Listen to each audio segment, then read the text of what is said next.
През 2010 година на 31 март беше подписан договор между Vision и Световната здравна организация. Този договор е в резултат на проведено изследване.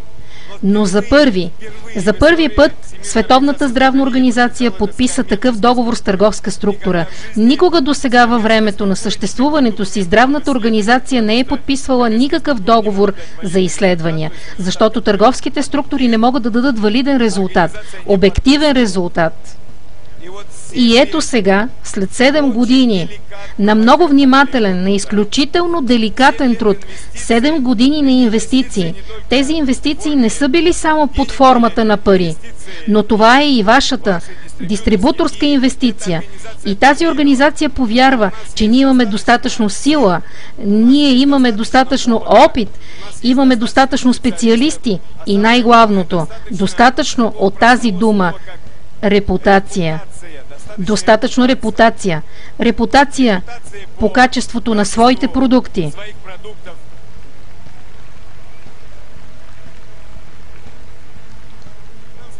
При нас специално от Лондон дойде експерт на Световната здравна организация и ето какво каза експерта.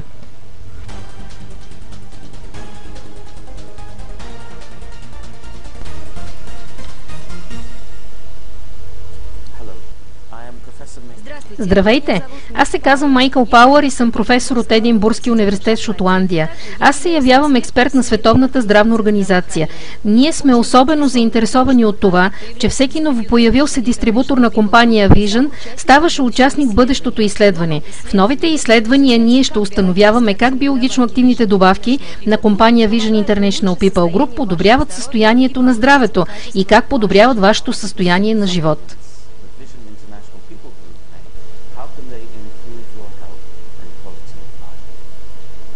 Благодаря ви много. Това не е ли фантастика? Кажете ми.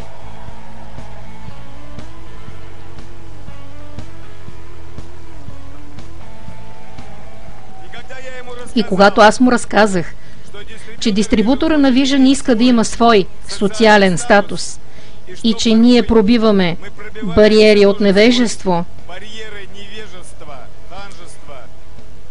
ние не можем да докажем своята правота. Ние не можем просто да разкажем за това колко добра е нашата компания, че ние си сътрудничим с СЗО. Какво ние получихме като компания?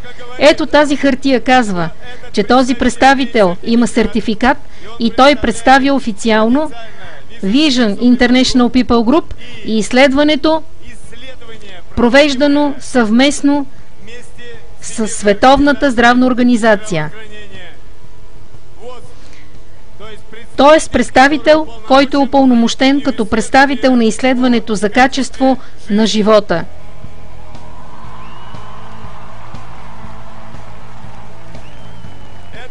Това е фантастика! И такъв документ, такава броня няма никой. Можете да бъдете сигурни в това и смело да го казвате.